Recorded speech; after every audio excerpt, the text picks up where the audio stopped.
Hey, you over there. Yeah, I see you. You're thinking about starting your own podcast, aren't you?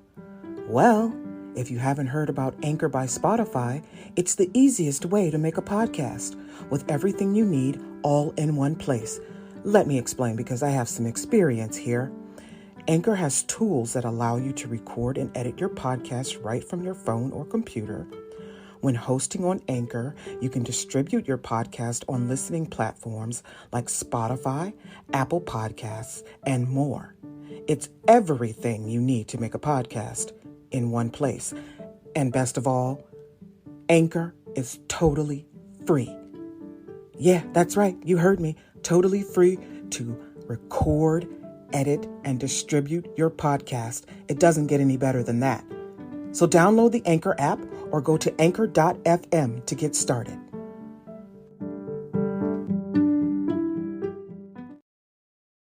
Hey, did you know that your dreams can sometimes give you a window into what stress your brain is dealing with? I know sometimes nightmares can be your brain's way of trying to wake you up because you're having trouble breathing, but also it can be because your brain is dealing with something that you've been dealing with for a long time and you haven't put to bed yet. I've got some explaining to do. Let's get into it.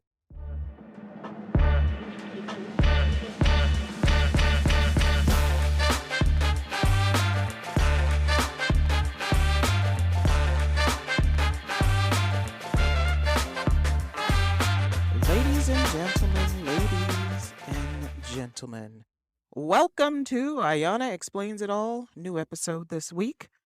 This is the podcast bringing you things you ought to know and the things you didn't know with your host, Ayana Fakir, a very, very, very Black American Muslim woman lawyer who has an opinion on everything. This podcast is available on 9 streaming platforms for your listening pleasure. Please find your favorite and subscribe to the podcast to be notified of new episodes, to rate the podcast and offer your reviews. Tell a friend, tell a loved one about this enlightening podcast that made you cry and laugh or that made you angry and feel some kind of way. Email me at ayanaexplainsitall@gmail.com and let me know what you think. But also, if you have any questions that need answers, I've got some. So it is June. June. Lots going on in June. Lots of stuff going on in my life. Had some kids graduate.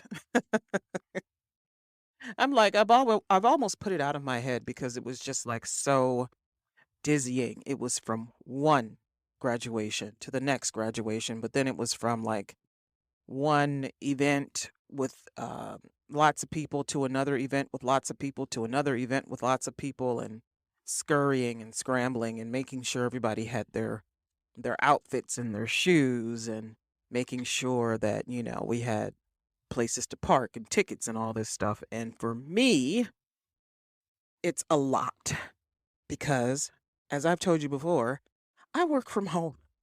And I don't spend a lot of time outside of my house if intentionally, I'm in my house for those 8 hours or so that I have to work, sometimes more.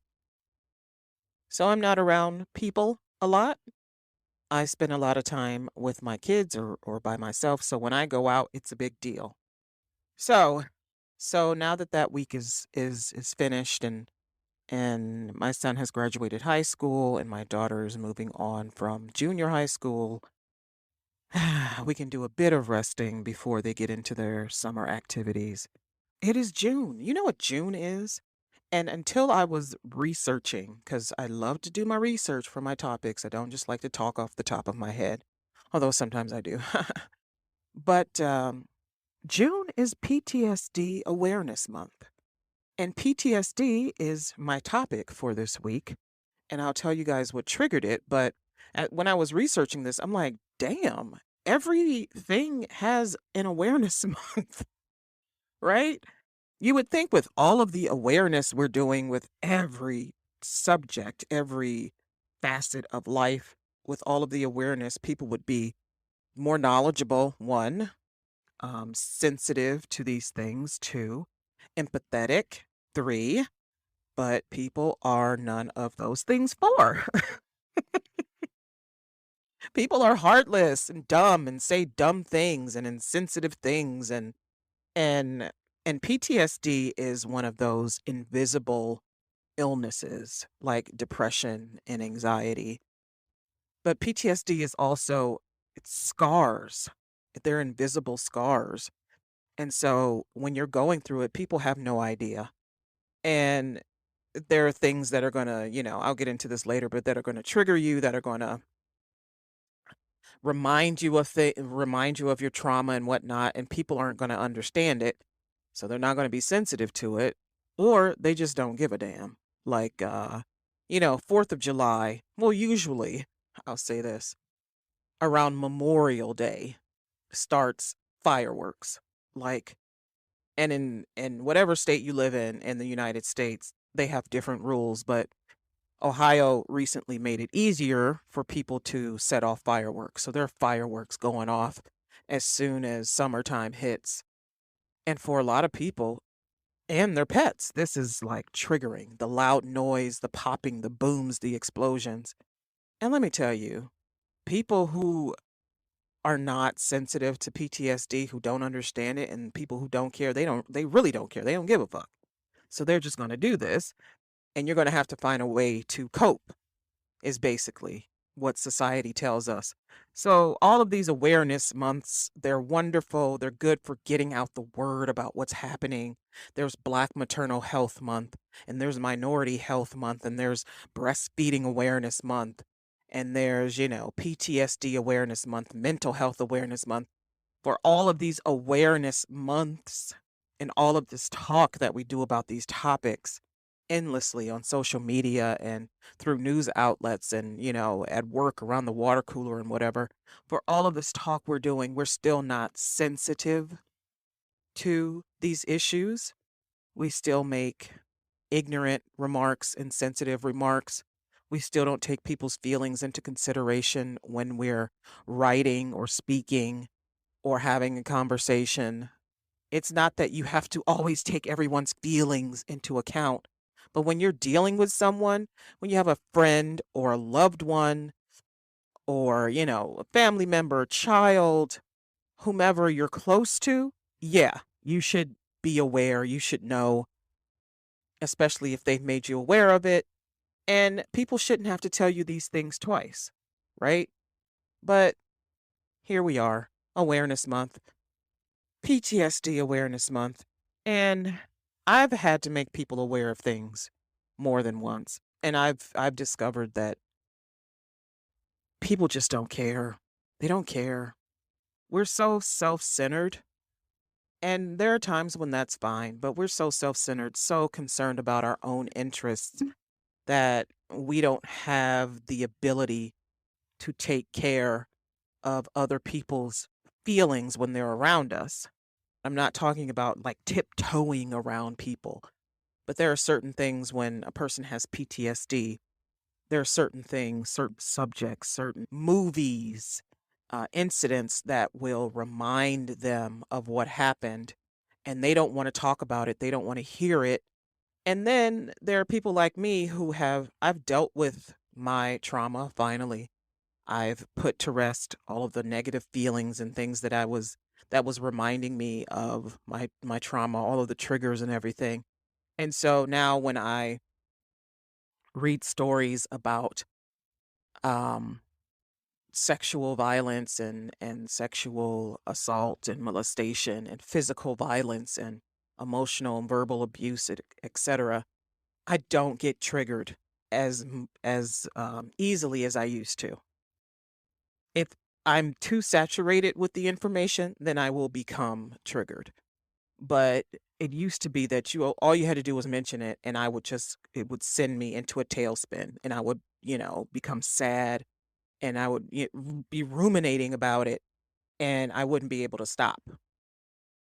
And it would take me a while to recover from that trigger to me remembering what I had gone through and feeling the sadness and the awfulness and the nightmares. I used to have terrible nightmares.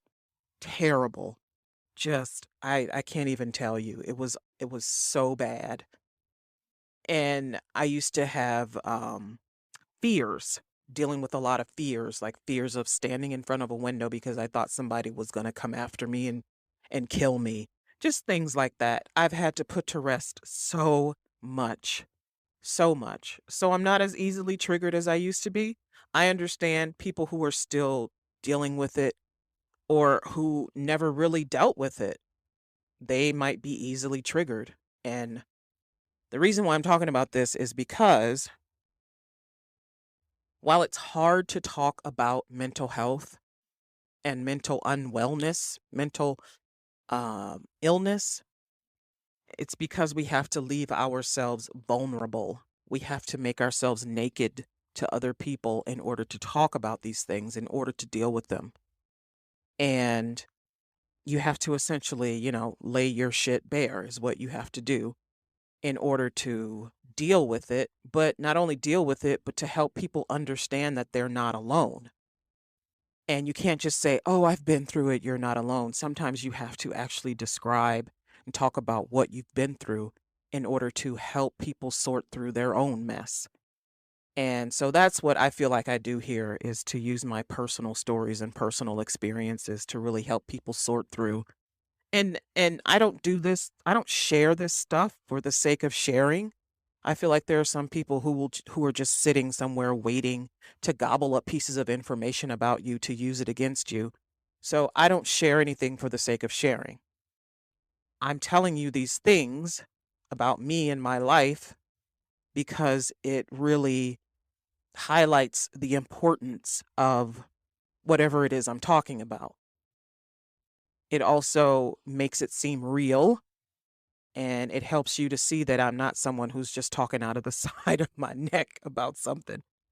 So, in the midst of what is already a wacky year, I mean, 2022 has been like just bizarre. This has been a bizarre time. But 2022 brought us rather the Johnny Depp versus Amber Heard trial, the defamation lawsuit. And I know people have talked about this ad nauseum, and it's just been fodder for late night talk show hosts and their monologues and TikTok videos and Reddit threads, and my God, so many memes and jokes, and it's been really divisive too. And this is what I find amazing, is that people who are completely unaffected by this are so involved in it. They're so steeped in this. And I know it is because Johnny Depp was a favorite teen actor back in the 80s and into the 90s and 2000s, and people are, there are women especially, just love Johnny Depp. Oh my God. And hate Amber Heard. Hate her. I mean, I didn't really give a rat's behind about either one of them, to be quite honest, but after after she made her allegations against him and then she did her op-ed, I really kind of looked into her background and whatever, and okay, she seems like a an interesting character. But then again, so is he. He's an interesting character. They both have their pasts. They both have their things they probably wished they hadn't done. I mean, we all have that. We all have that. We all have that. But this trial unearthed so many things that we did not know about these people that I'm sure they would rather not have had to reveal to the public. But it laid everything out. And there was so much talk about domestic abuse, verbal abuse, intimate partner violence. And it was just everywhere. And at first, it did not bother me. At first, I was okay. I was okay. But people kept talking about it, kept talking about it, kept talking about it. And then after a while, I guess I just had somewhat a little bit of an emotional explosion on some people online, which I should not have done. I should not get into these back and forths with strangers on the internet. It's so stupid. But people are so adamant about their opinions sometimes that, you just want to set them straight. You can have your opinion, but you can't have your own facts. But also, this does not involve you. This case, these people, it does not involve you. Why are you so passionate about it? But for me, as a victim of intimate partner violence, someone who has experienced verbal abuse, emotional abuse, financial abuse, um, physical abuse in my relationships, I have a little bit of experience with what went on, with what they described in their court testimony, the arguments, the fights, the hitting, the biting, all that stuff. But I don't like to bring my personal shit to strangers. I don't like to talk to people about what I went through because again, I'm not sharing for the sake of sharing because what the hell do you care about what I went through? But at some point, I just have to go, look, this is a case about people describing being abused by their partner. And let me tell you, it is not funny. It's not funny at all. And I took offense with people who found it funny, and I still do. It's not a joke. It doesn't matter what side you're on. If you're on Johnny Depp's side, if you're on Amber Heard's side, it was two people describing very graphically at times being abused or mistreated by their partner, being scared of their partner, being bloodied and broken, really emotionally by their partner, being destroyed by their partner. And I just don't find that funny. I can't find any jokes about that. I mean, you can find jokes about him saying she took a poop on the bed or whatever, or her dog gets stung by a bee, or about the presentation of some of the witnesses. Some of them were remoted in, and they were just kind of chilling, smoking weed or whatever the hell they were doing while testifying in a court trial. Fine, but what it comes down to is two people describing some of the worst things that could happen between partners, between, and it doesn't matter who it is, if it's parent, child, siblings, friends, intimate partners, they're describing some of the worst things that could happen between people. And I just don't find it funny. And yeah, okay, so I'm going to be one of those people who's just like, oh, Ayana, you're so sensitive. At first, I wasn't. At first, I was just like, it doesn't bother me. It's okay. I'm just going to let this pass me by. But it was everywhere. And people just wouldn't stop talking about it and laughing about it and making their jokes and memes. And at first, you're okay. But then it's like, damn, this is really starting to get to me. This is really starting to get to me. And I broke. They broke the seal on me again. And it's just like, damn, is this what people thought about me when I was telling my story? Is this what people were doing when I was telling them my story? Were they laughing at me? And not that I could control any of it either. I can't control what people say. I can't control what people think. But when I'm telling you the story of how I was abused and mistreated, treated terribly, were were you looking at me thinking, "Oh, she's lying. She's a liar." Girl, please. Were you going behind my back saying things and making jokes and cracking jokes and laughing at me behind my back? Is that what was happening? Because that is what happens. Oftentimes when victims tell their stories, they are called liars. We're called liars. And even if we go to court and we try to prove our case in court, even then, people tell us we're lying. People say we're making it up, we're exaggerating. it didn't really happen that way, et cetera, et cetera. I've had several my partners sitting my face and tell me that what happened to me did not happen. Meanwhile, I'm having nightmares about it. Meanwhile, I'm scared to go out alone. I'm scared to even stand in front of a window because I think somebody's going to come and kill me. And I'm having dreams about being murdered, and people are telling me to my face that what I experienced didn't happen.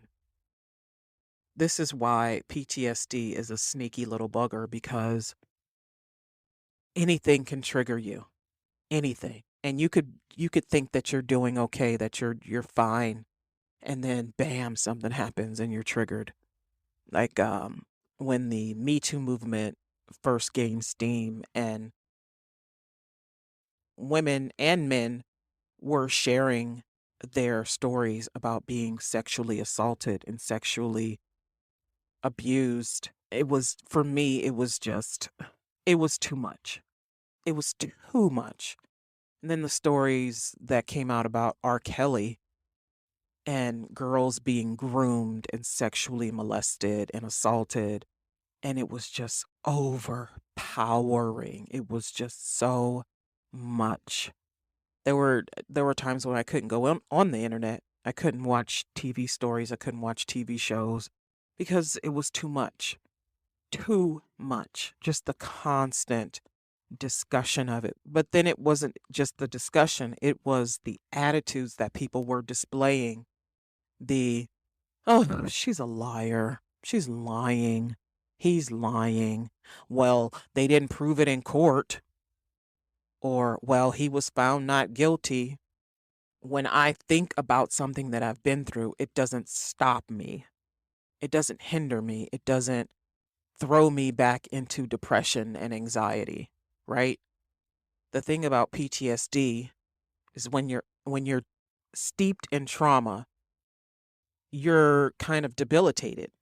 PTSD goes from very simple stress related disorders to complex PTSD. And when you're in it, you're debilitated. You don't want to go anywhere, you don't want to do anything, because when you go places you're reminded of these things. You don't want to watch TV or be around certain people. You can't concentrate, you can't focus, you're crying, you're having nightmares, intrusive thoughts, you're having recollections. Or for some people, they decide to drink alcohol to numb it or do drugs to numb it. That's the more complex PTSD because it involves um, substance related disorders too. And so, at least this time when I'm dealing with my triggers, they don't stop me because I have had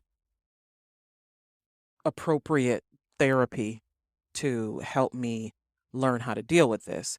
Now, as recent as last year, like December, I was still having a hard time. I was struggling, and when something happened, it was something very very personal, very private rather. Something happened and it sent me into a complete dizzying episode of anxiety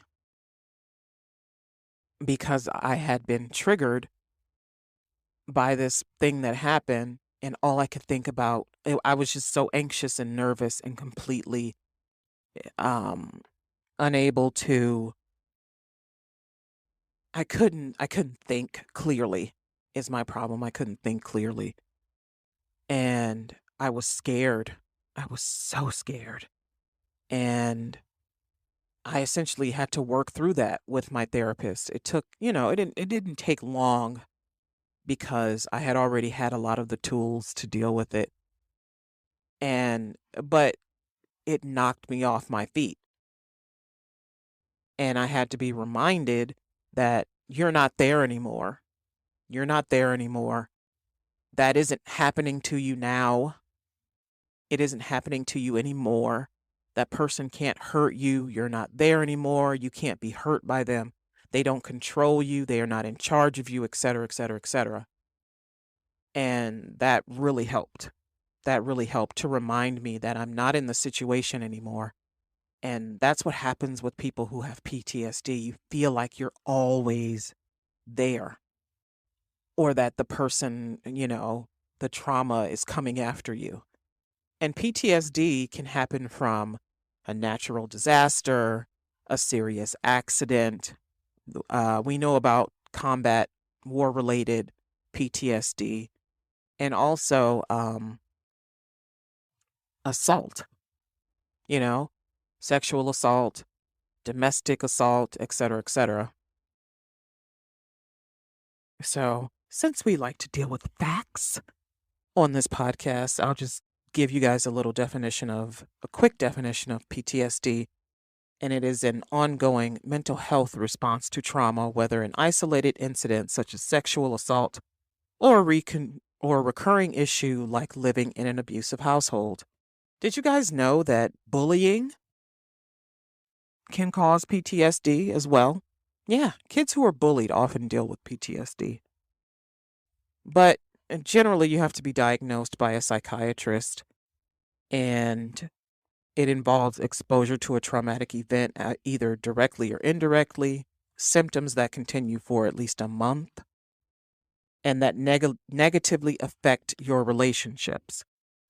Also, there are common traits in those who have experienced harm, and that is intrusion symptoms, avoiding traumatic situations, major shifts in mood or cognition, and hypervigilance. Now, that hypervigilance is something that I think is very common in PTSD sufferers. In fact, it was something that I absolutely had, constantly watching your surroundings, constantly looking over your shoulder, looking out the windows, checking the locks on the doors, making sure things are locked, but not just checking them, like checking and rechecking and the locks on the windows, and looking out the windows. And you'll see this a lot in people who've been in prison, or people who have experienced a traumatic event like a shooting.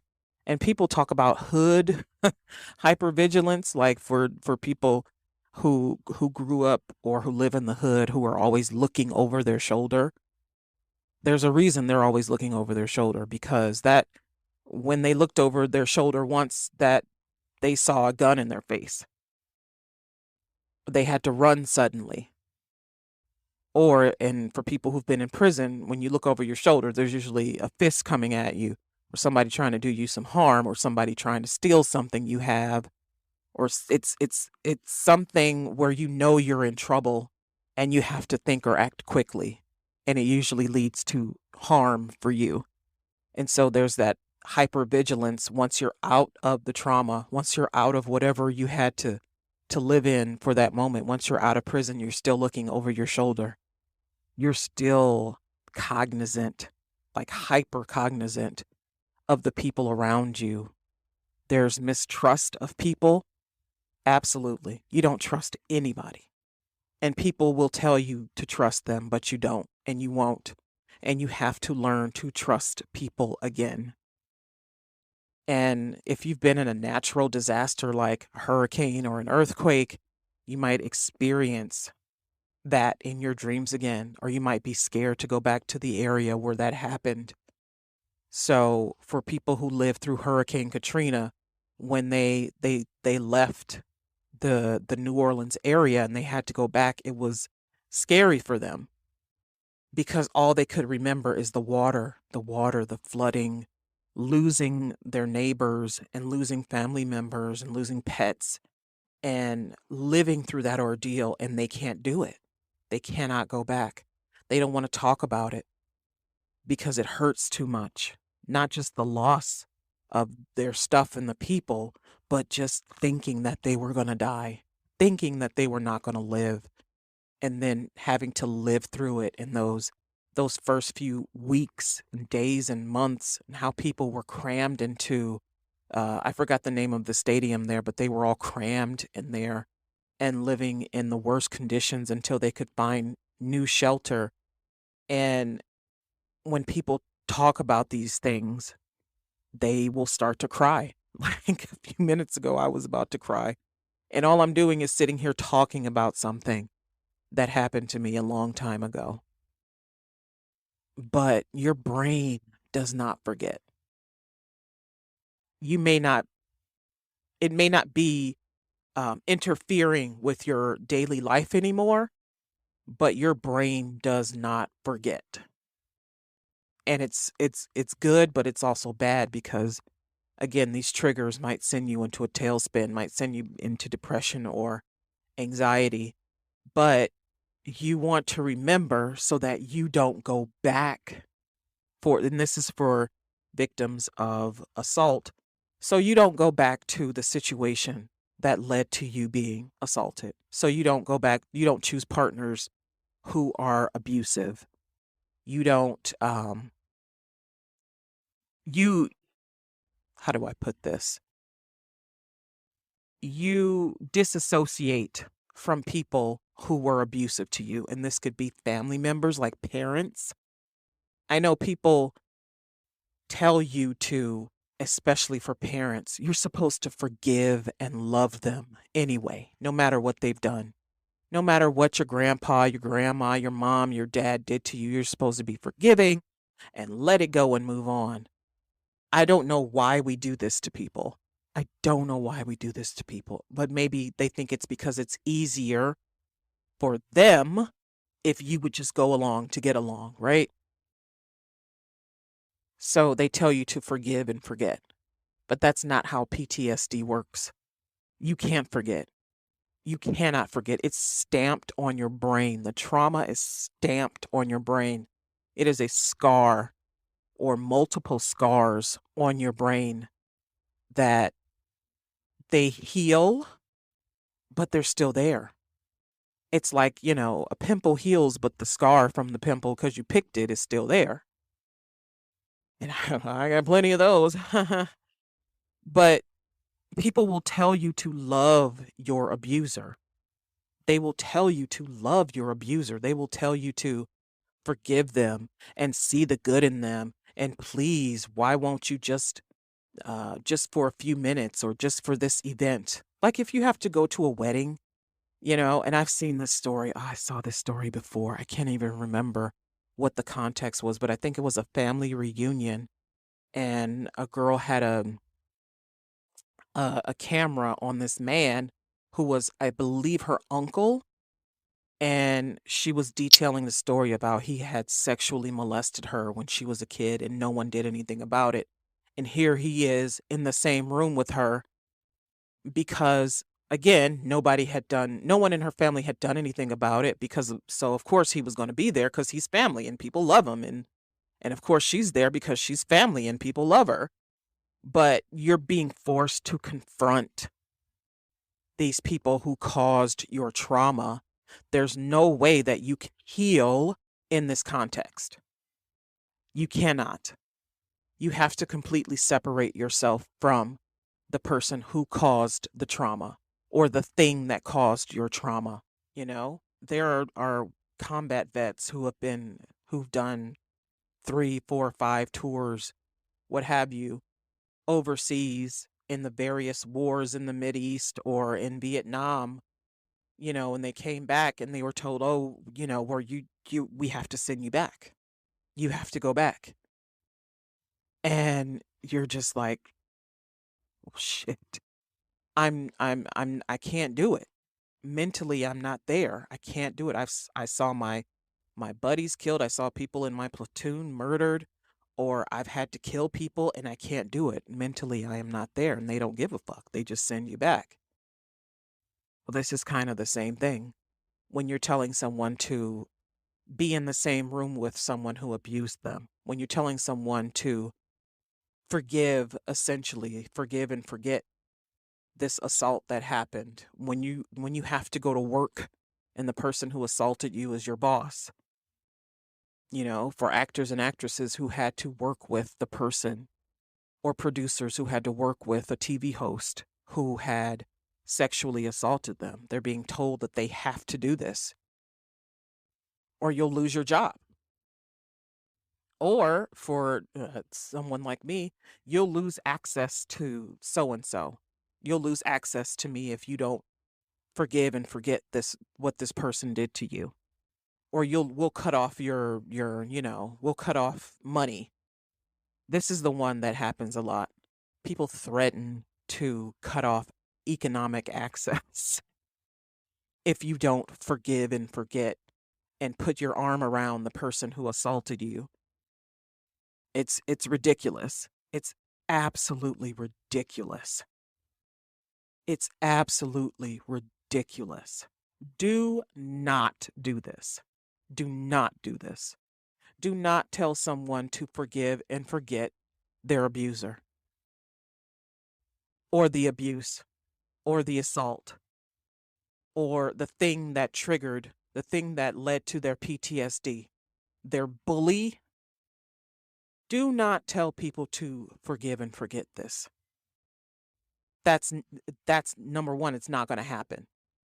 And I'll tell you what, people may look on the outside like they're okay, and then one day something's going to trigger the memory of what happened, and they're going to fucking lose it.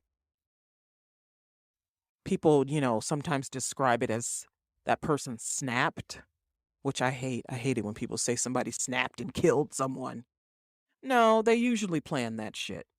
When you plan it, you didn't snap. Snap is like in the heat of the moment. But yeah, something usually happens in a person immediately. They go into a depression or they become seriously anxious and they develop an anxiety disorder. But trauma-related disorders are separate from depression and anxiety, but they can be dealt with medication, of course, obviously, but it needs special therapy. It needs special therapy. If your therapist is not experienced in dealing with people who have trauma-related disorders and you have a trauma-related disorder, then you need a new therapist. But also there's medication you can take. Probably the best would be something for depression and anxiety combined. There are medications that are just for anxiety or just for depression, and then there are medications that are for both. But you do whatever works best for you. All I'm saying is you have to do something.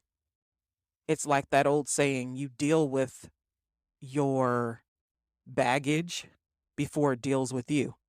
You deal with your trauma before it deals with you. But I guarantee you it's going to be dealing with you first before you deal with it.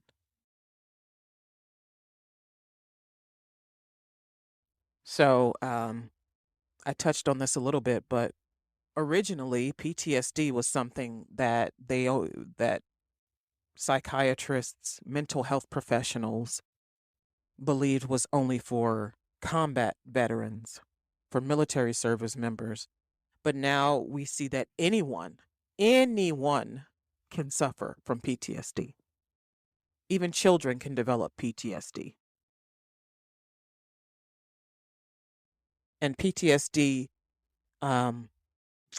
it differs from regular stress disorders. There are stress disorders that are caused by a drastic change in a family setting or a job situation. You go from having a career of 15 years to being fired, and suddenly you don't know where your money is going to come from, if you're going to have money to eat or live or whatever. Or it's your parents are going through a divorce and that's causing you stress, or you're going through a divorce and it's causing you stress. Those kind of regular stress disorders, you can absolutely get therapy for that. They're sometimes called adjustment disorders, but they are stress disorders. Anything that causes undue stress is a stress disorder.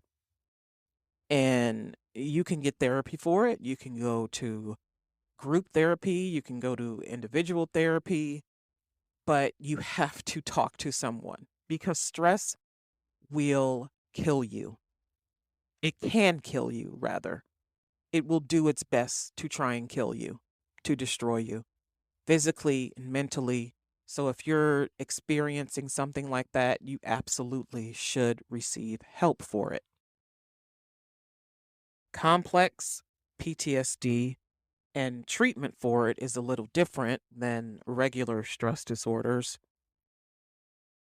And complex PTSD is common in cases of domestic violence. So, um, whenever I hear cases about domestic violence, if it's too much, I'll be triggered and I'll start to remember the things that happened to me.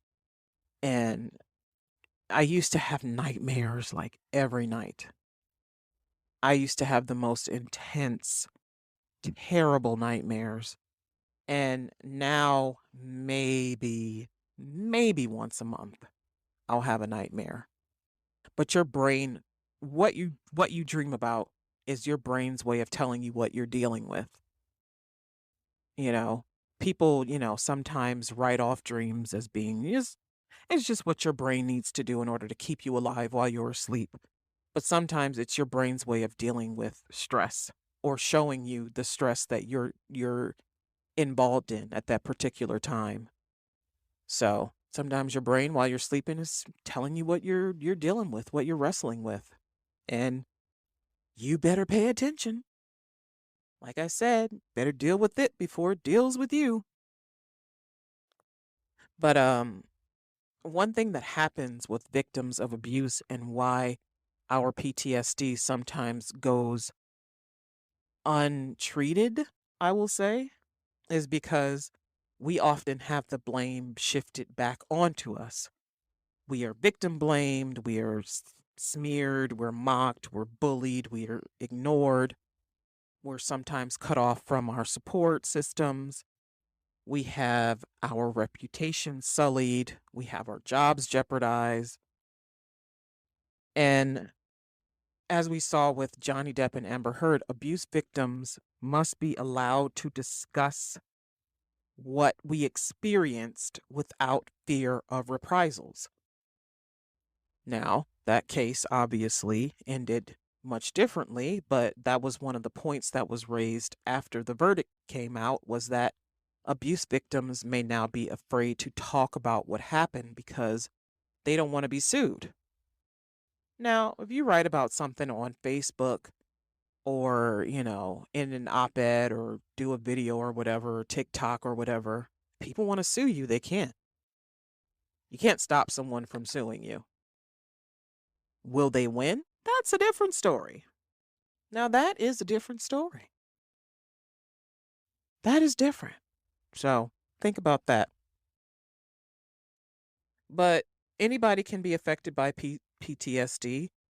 Anybody in actively dealing with PTSD, one of the things you have to do is to avoid reminders of your trauma, avoid negative thinking and feelings caused by your assault or the event that happened that caused the trauma, rather. Um, the shame, the guilt you feel, that's another thing. People who experience trauma, especially if it's a natural disaster and they survived and other people didn't, you feel guilt. Why did I survive? Why did I make it? Why did I make it and no one else made it? Why am I here and these other people are dead? Or if you're the victim of an assault, you feel guilt. Like I felt guilt that I let things go on for so long, or that I didn't speak up sooner, or I didn't leave, or that I went back. There's that piece right there. You feel guilt that you went back to the person. You feel guilt that you didn't tell anyone sooner. For children, it's a little bit harder because you don't know what to say. You don't know who to tell, you don't know what to say oftentimes. But you feel so much guilt. And you shouldn't. You shouldn't feel guilty at all. You shouldn't feel guilty at all. PTSD isn't always incident specific. PTSD in the Black community, what does PTSD look like? It looks like daily discrimination that seems insurmountable.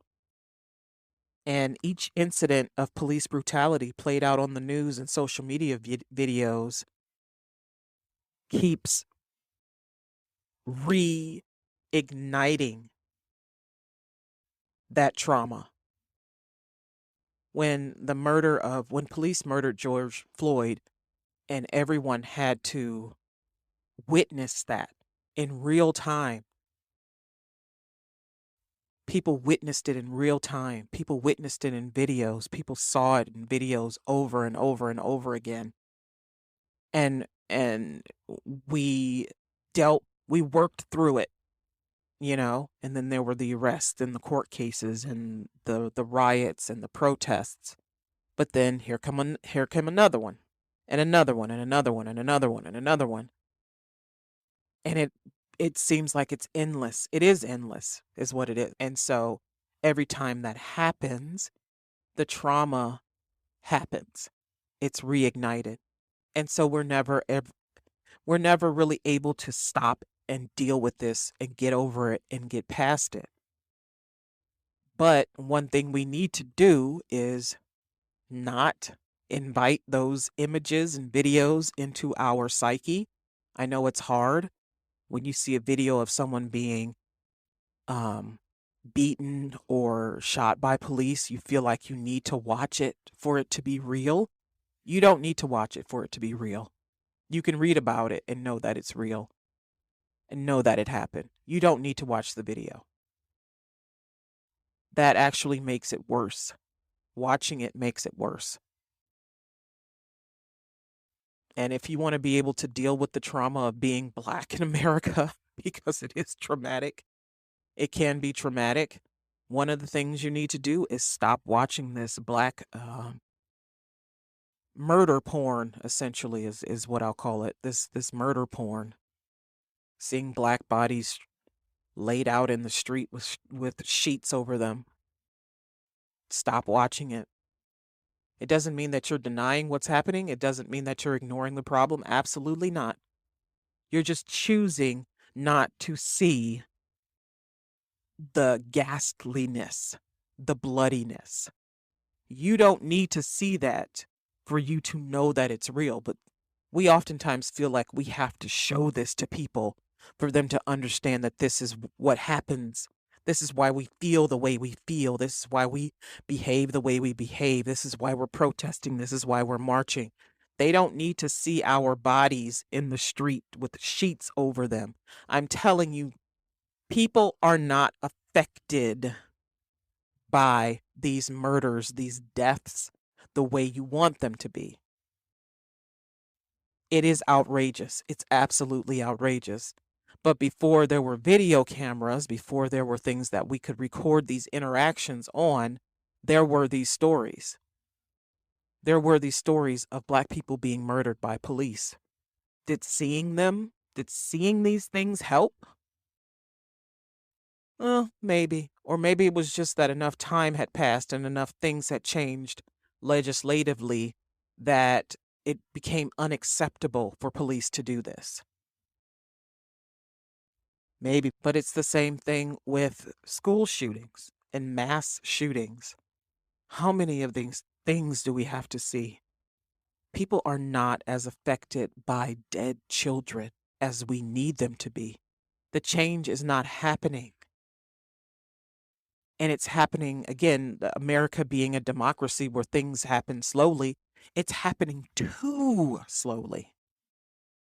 We're talking about dead children dead in school. Then we have people shot and killed at their places of worship, at movie theaters, at grocery stores, or you're in your car on your way to wherever in some road rage incident, somebody shoots and kills you. These things that are happening, that we're seeing these stories and we're watching these videos, people who are in a position to do something about it are not as affected by it as we need them to be. So why do we need to keep watching this? You do not need to keep watching these stories on the news.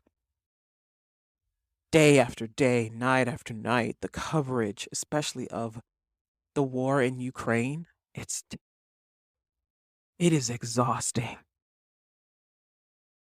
You don't need to watch this to know that it's still happening.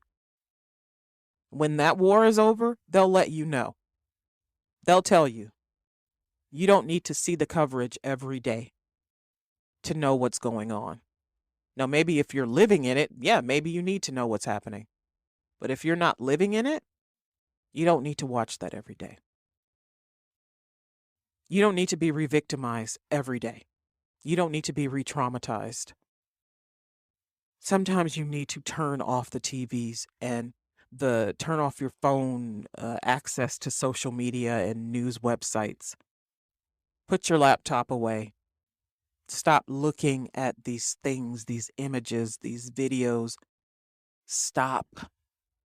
Hold up the stop sign. How you have to hold up the stop sign to the intrusive thoughts so that you do not go down the road of trauma again. How you have to hold up the stop sign to the intrusive thoughts. That's what you need to do about the visuals too. Hold up a stop sign. Say, what? You know what?